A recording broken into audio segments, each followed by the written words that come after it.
বিএনপির ভারপ্রাপ্ত চেয়ারম্যান তারেক রহমানের নির্দেশে ঢাকার দোহার ও নবাবগঞ্জে নিহত বিএনপি ও যুবদল নেতার বাড়িতে গিয়ে সমবেদনা জানিয়েছেন দলের কেন্দ্রীয় নেতারা।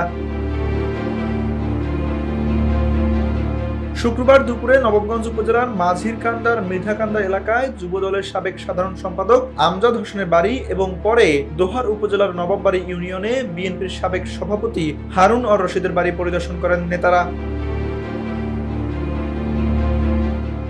নিহত দুই পরিবারের সদস্যদের হাতে তারেক রহমানের পক্ষ থেকে আর্থিক সহায়তা তুলে দেন।